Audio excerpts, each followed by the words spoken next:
Egypt, the land of the Pharaohs, has captivated the world with its ancient wonders for centuries. Yet, even with all the knowledge we've gained, there's still a shroud of mystery surrounding this ancient civilization that continues to intrigue us. Brace yourself as we delve into the unknown and discover fascinating facts about ancient Egypt that will leave you spellbound. Buckle up and prepare to journey back in time to a land of magic, mystery, and wonder. An incredible discovery was made in 2017 at the Dahshur Royal Necropolis, south of Cairo. Archaeologists from the Ministry of Antiquities uncovered the 3,700-year-old tomb of an Egyptian pharaoh's daughter near a newly discovered pyramid. The tomb is believed to belong to the daughter of King Emnekama, a ruler from ancient Egypt's 13th dynasty, whose own burial pyramid is located 650 yards away. Within the burial chamber, the archaeologists found a wooden box decorated with hieroglyphics containing 4 pharaonic jars used for the preservation of organs. The wooden box also contained carefully preserved remains, including the deceased woman's liver, intestines, stomach, lungs, and the remains of a sarcophagus. Sharif Abdel Monaim, the assistant to the Minister of Antiquities, stated that the condition of the sarcophagus was very delicate. This incredible discovery follows the discovery of her father's pyramid in April of the same year. Dahshur Royal Necropolis was already well known for containing 2 of the oldest and best preserved pyramids, built by King Sneferu of the 4th dynasty 4,600 years ago. 2017 proved that it hadn't yet given up all of its buried treasures, and there may still be many more to find.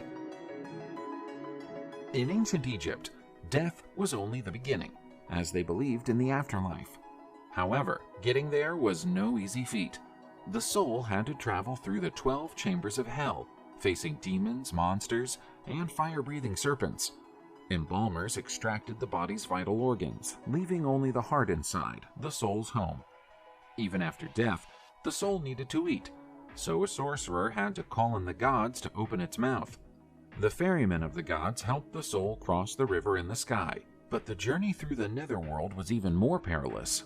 The soul had to pass through 12 gates and speak the names of the guardians. Pharaohs even threatened the gods, promising to gain their divine powers by cannibalizing them. Finally, the soul stood trial before the gods, who weighed their heart against the feather of Maat, the symbol of goodness. Innocents would go to paradise, while the wicked would be devoured by the devourer and cast into oblivion. It's a very involved and terrifying tale, but the Egyptians believed it with all of their hearts. If you think that hair extensions are a recent invention of the hair and beauty industry, you need to think again.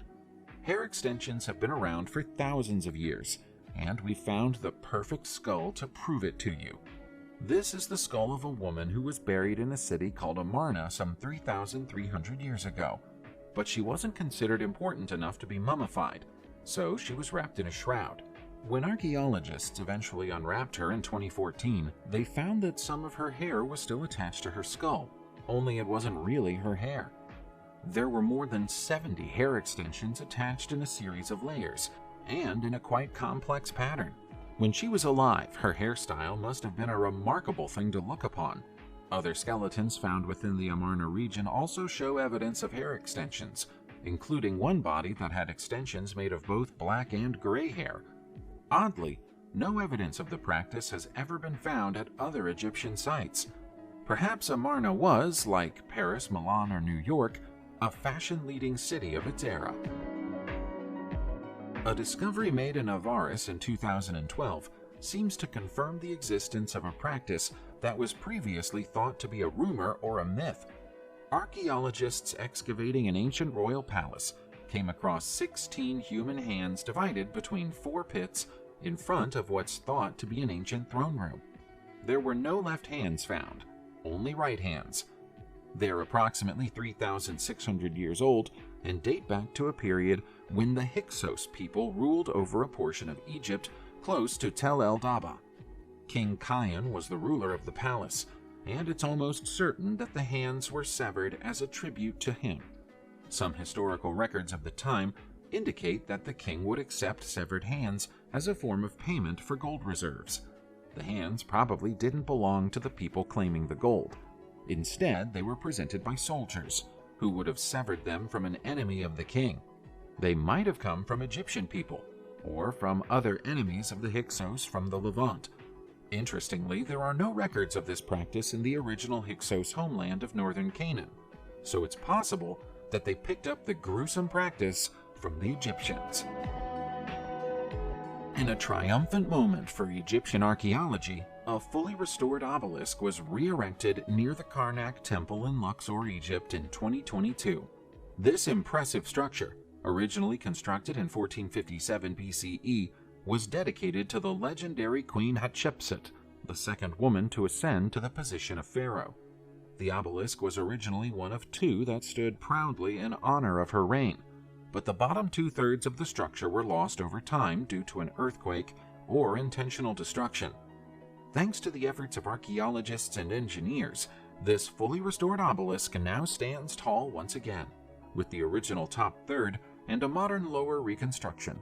The restored obelisk is made from stunning pink granite, standing at a height of approximately 36 feet and weighing about 99 tons.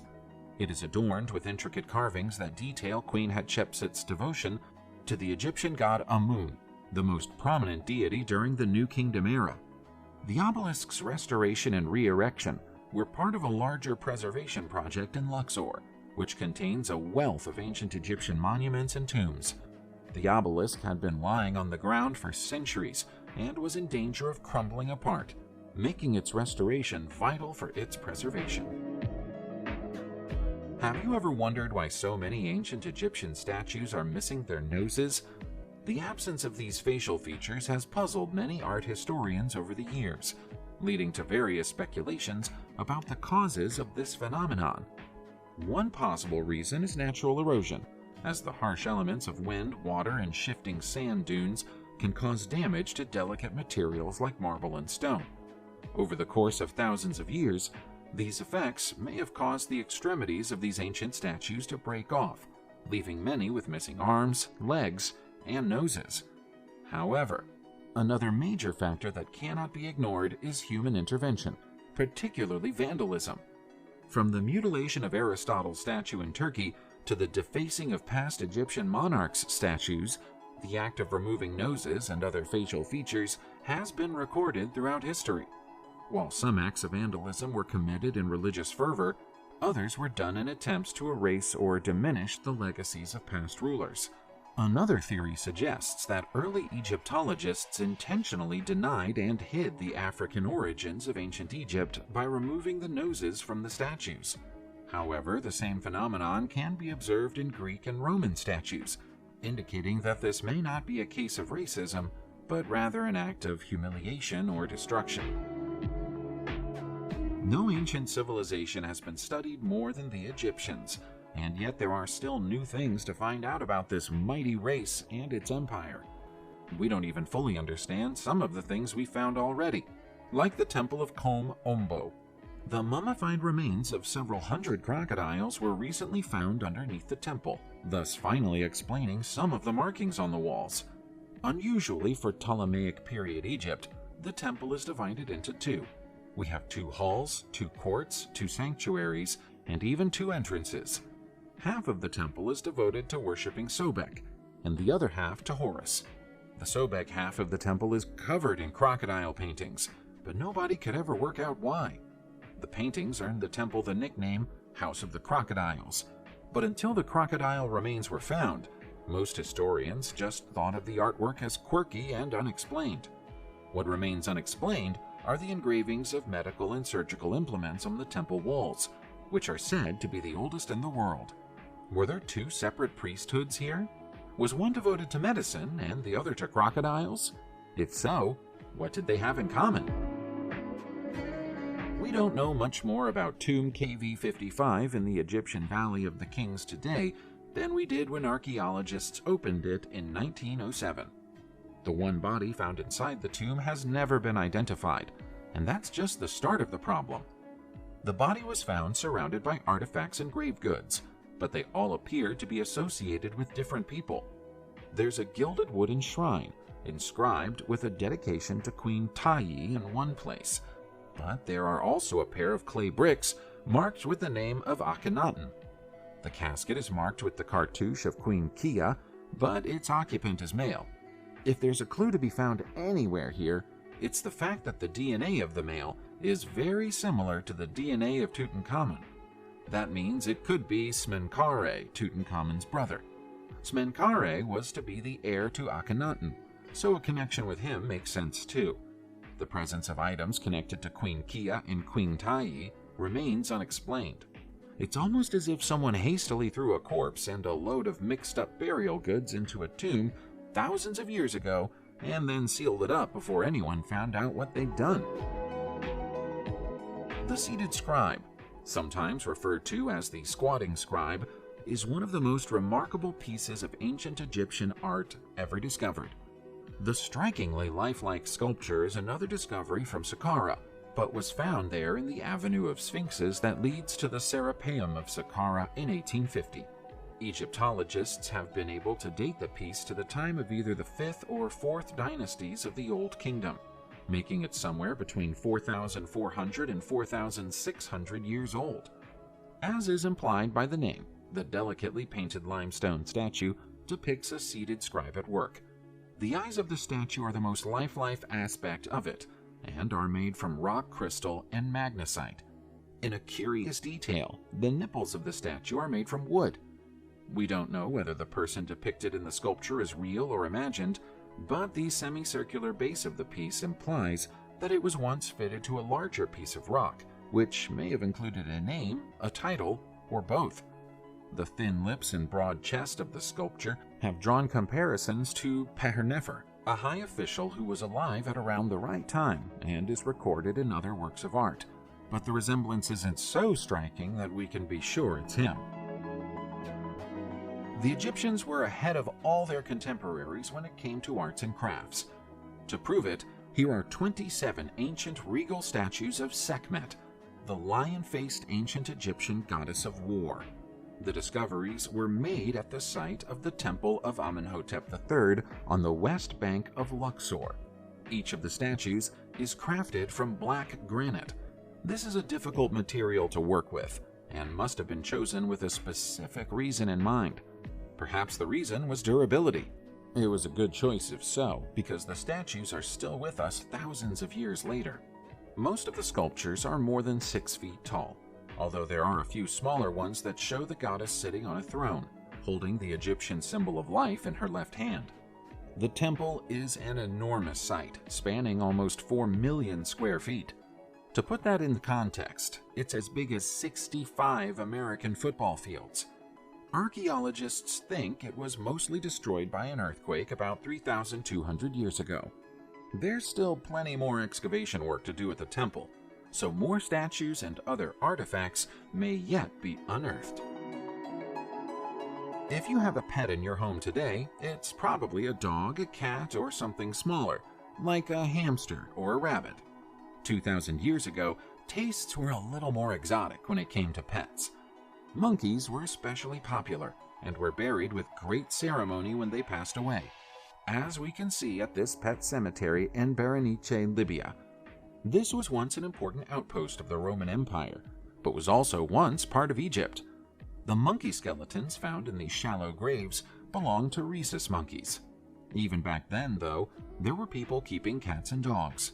Their remains are also buried at the site, as is one falcon.